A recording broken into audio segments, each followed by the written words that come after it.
Hello, welcome to new आकार। मैं अमन मिश्रा आप सभी का आपके अपने परिवार न्यू आकार पे हार्दिक स्वागत करता हूं। जैसा कि आपको पता है कि कुछ समय पहले आरपीएफ की वैकेंसी को लेकर एक नोटिस निकाली गई और उसके बाद पीआईबी ने यह दावा किया कि यह नोटिस फेक है।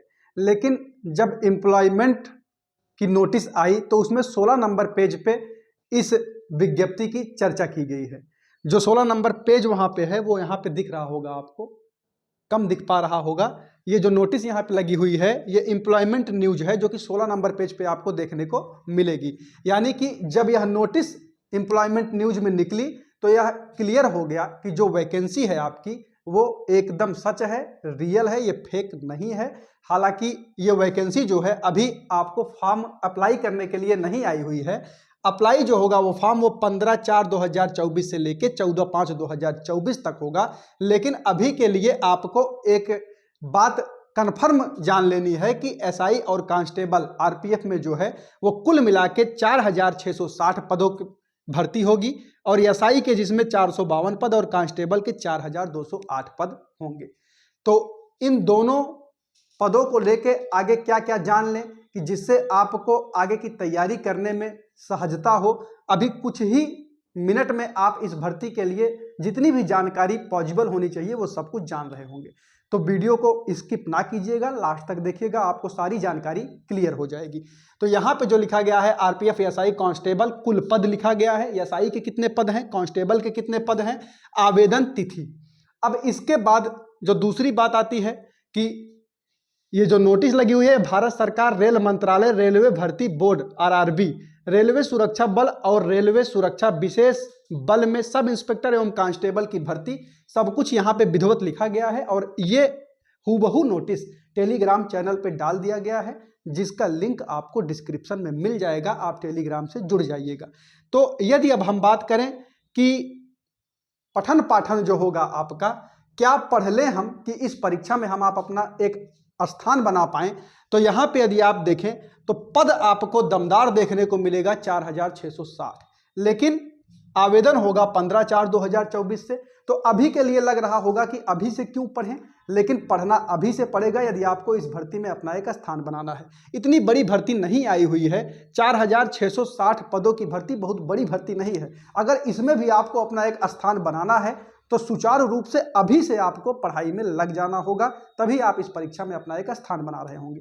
लग तो जाएं, लेकिन किस चीज में लगे, क्या पढ़ें कि हम इस भर्ती में अपना एक स्थान बना पाएं। तो आइए देखते हैं इस भर्ती के पाठ्यक्रम। तो यदि पाठ्यक्रम की बात करें तो यहां पे आपको दिख रहा होगा RPF SI 2024 computer based test exam pattern expected. Expected इसलिए लिखा गया है क्योंकि अभी सिर्फ और सिर्फ यह आया है कि यह भर्ती आ रही है, इसका विधिवत नोटिफिकेशन नहीं आया हुआ है। तो सिलेबस क्या होगा, बाकी चीजें क्या होंगी, ये हम प्रीवियस ईयर पे आधारित ही आपको अभी बता रहे हैं। तो यहाँ पे एक्सपेक्टेड इसीलिए लिखा गया है। और जो आपको सिलेबस दिख रहा है ये एसआई और कांस्टेबल दोनों के लिए सेम होगा। इतने ही प्रश्न पूछे जाएंगे। और प्रश्न कहाँ कहाँ से पूछे जाएंगे, तो यहाँ पे आपको दिख रहा होगा कि जनरल अवेयरनेस से आपके 50 प्रश्न पूछे जाने हैं, जो कि 50 नंबर के होगा। और अरिथमेटिक यानी कि अंक गणित आपसे पूछी जाएगी। इसमें प्योर अरिथमेटिक पूछा जाता है, जो कि 35 प्रश्न पूछा जाएगा, 35 नंबर का होगा।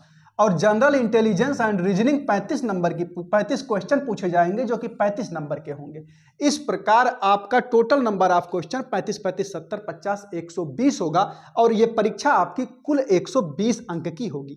नीचे नोट लिखा गया है, you need to get a minimum of 35% mark in this exam to qualify for the next phase, that is the PET and PMT test। PET मतलब फिजिकल एलिजिबिलिटी टेस्ट। जो आपका फिजिकल होगा वहां पे पहुंचने के लिए आपको मिनिमम 35% अंक लाने होते हैं। मिनिमम 35% अंक लाने का मतलब यह नहीं है कि यदि आप मिनिमम 35% अंक ला दिए तो आप नेक्स्ट स्टेज पे जा ही रहे हैं, वो मिनिमम है। मान लीजिए कभी ऐसा हुआ कि जितने लड़के हैं सब 35% के नीचे ही चले गए, तो फिर आगे जाने के लिए लड़के ही नहीं मिलेंगे उनको, क्योंकि ये मिनिमम रखे हुए हैं कि 35% चाहिए ही। लेकिन ये कंफर्म नहीं है कि 35% पाके आप दूसरे स्टेज पे चले ही जाएंगे। यदि मान लीजिए 35% ये क्राइटेरिया है और हर लड़का जितना इनको चाहिए वो 70% पे मिल रहा है, तो 69% वाला भी फेल है, भले वो 35% का क्राइटेरिया पार कर रहा होगा। तो ये मिनिमम क्वालिफाइंग नेचर है। ऐसा नहीं है कि 35% जितने लोग पाएंगे सबका फिजिकल करवा देंगे। उसके लिए एक विधिवत कट ऑफ आती है, एक अच्छी खासी कट ऑफ इसकी जाती है, जिसके लिए आपको लगातार अध्ययनरत रहना पड़ेगा, तभी आप इस भर्ती में एक अपना स्थान बना पाएंगे।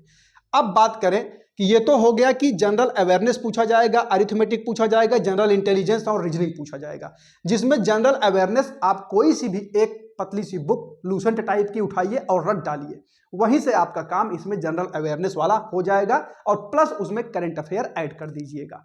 इतना काम सिर्फ करिए आप इस भर्ती के लिए, और कुछ करने की आपको आवश्यकता जनरल अवेयरनेस में नहीं पड़ने वाली है।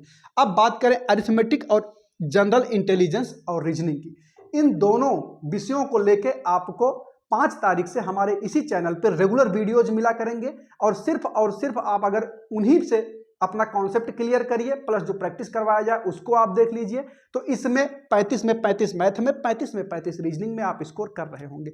तो आइए देख लेते हैं कि अर्थमेटिक और जनरल इंटेलिजेंस रीजनिंग में पूछा क्या जाना है। तो यदि हम देखें यहाँ पे, तो ये सिलेबस आपको दिख रहा होगा, अगर नहीं दिख रहा है तो मैं एक बार बोल दे रहा हूं, आप इसको सुन लीजिएगा।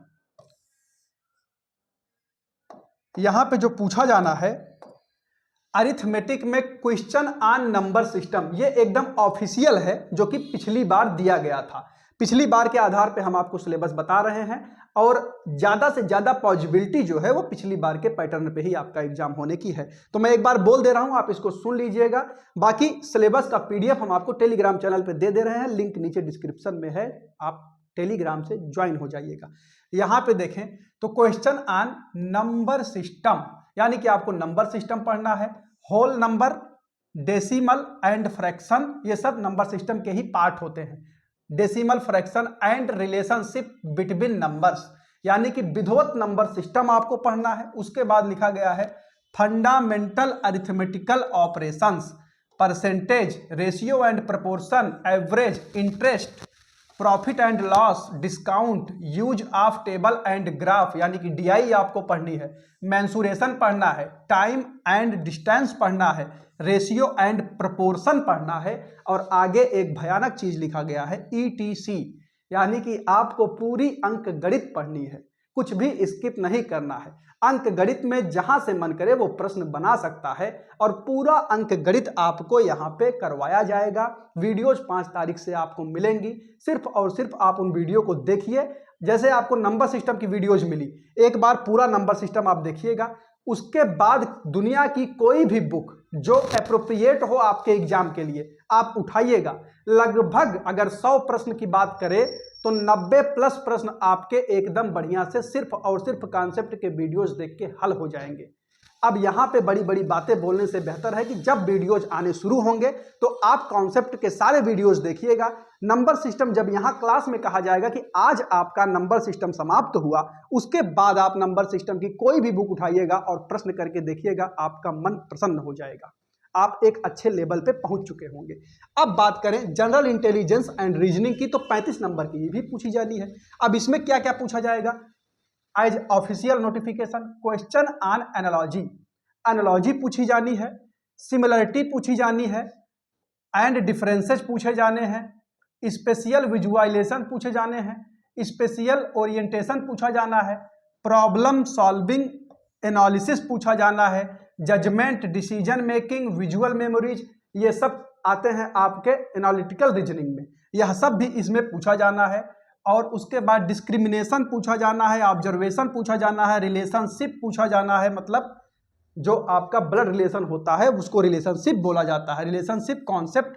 अरिथमेटिकल रीजनिंग पूछी जानी है, verbal and figure classification, arithmetic number series, non verbal series, coding and decoding, statement conclusion, syllogism, reasoning, ETC। ETC का मतलब यह है कि संपूर्ण रीजनिंग आपको यहाँ पर भी पूछी जानी है।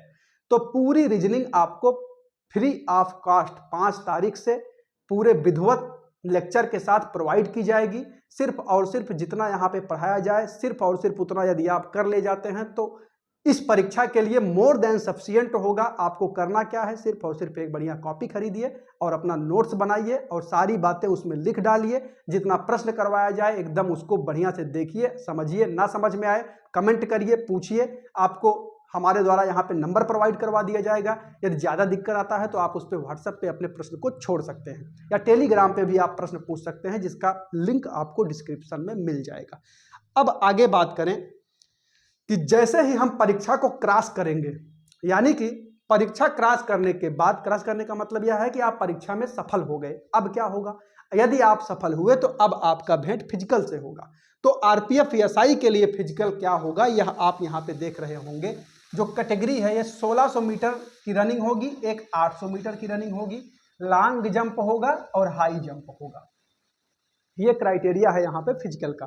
तो सब इंस्पेक्टर के लिए यदि आप मेल हैं तो 6 मिनट 30 सेकंड में आपको 1600 मीटर की रनिंग करनी है और long jump 12 feet, high jump 3 feet 9 inch करना है यदि आप एक मेल कैंडिडेट है। तो यदि आप फीमेल हैं तो 800 मीटर ही सिर्फ आपको दौड़ना है और 4 मिनट में आपको 800 मीटर दौड़ना है और लॉन्ग जंप आपको 9 फीट करना है और हाई जंप आपको 3 फीट करना है यदि आप एक महिला कैंडिडेट है। तो अब बात करें हम यदि कांस्टेबल की, तो कांस्टेबल में एज ऑफिशियल जो आपका फिजिकल इफिशियंसी टेस्ट यानी कि पीईटी, फिजिकल मेजरमेंट यानी कि पीएमटी होगा, वह इस प्रकार होगा कि जो 1600 मीटर की दौड़ होगी वो कांस्टेबल मेल के लिए 5 मिनट 45 सेकंड दिए जाएंगे। फीमेल के लिए 800 मीटर की दौड़ जो होगी वो 3 मिनट 40 सेकंड दिया जाएगा। लॉन्ग जंप मेल के लिए 14 फीट की होगी, हाई जंप मेल के लिए 4 फीट की होगी, महिला के लिए लॉन्ग जंप 9 फीट का होगा और हाई जंप 3 फीट का होगा। इस प्रकार का आपका होगा एसआई और कांस्टेबल का फिजिकल में आप तब प्रवेश करेंगे जब आप लिखित परीक्षा को एक अच्छे अंक से उत्तीर्ण करेंगे और कट ऑफ को क्लियर करेंगे। इस पे वीडियोज आपको लगातार मिलेंगी। 5 तारीख से हमारी वीडियो आनी शुरू हो जाएंगी। आप पढ़ाई में लगे रहिए, इस भर्ती में भी आप अपना एक स्थान बनाएं। अभी अप्रैल में नोटिफिकेशन आएगा तो परीक्षा तो आप उसके आगे 3-4 महीने मान लीजिए, कम से कम तो 3 महीना तो आप मान ही सकते हैं। तो अप्रैल के बाद मई, जून, जुलाई, यानी कि इसका जो एग्जाम है वो अगस्त सितंबर के पहले आपको होते हुए नहीं दिख रहा है। तो एकदम जी जान से लग जाइए, बहुत बढ़िया समय है। पहली बार वैकेंसीज रेलवे में इस तरीके से आ रही हैं कि आपको एक विधिवत मौका पहले से ही बता दिया गया है। जैसे कि एसएससी पहले कैलेंडर जारी करता था, उस तरीके से रेलवे ने कैलेंडर जारी कर रखा है। तो हम आपको अभी आरपीएफ की भर्ती के बारे में बताए हैं। आगे के वीडियोज में हम आपको बताएंगे एनटीपीसी की भर्ती के बारे में, ग्रुप डी की भर्ती के बारे में। जैसा कि आपको पता होगा कि एएलपी का फॉर्म फिलअप हो रहा है और टेक्नीशियन का फॉर्म फिलअप होने वाला है। सारी भर्तियों के बारे में हम आपको नेक्स्ट वीडियो में बताएंगे। आरपीएफ के बारे में हम उम्मीद करते हैं कि आपको क्लियर हो गया होगा कि आपको कैसे पढ़ाई करनी है और फिजिकल के लिए आपको क्या क्या करना है। बाकी इसके लिए क्लासेज आपको 5 तारीख से मिलेंगे ही। हमारी शुभकामनाएं आपके साथ हैं। आप इस परीक्षा में अपना एक स्थान बनाएं। इसके बाद भी यदि कोई क्वेरी रहती है तो आप कमेंट बॉक्स में कमेंट किया करिए। एक एक कमेंट पे आपके हमारी नज़र रहती है और हम उस पर रिप्लाई करेंगे। धन्यवाद, टेक केयर, जय हिंद।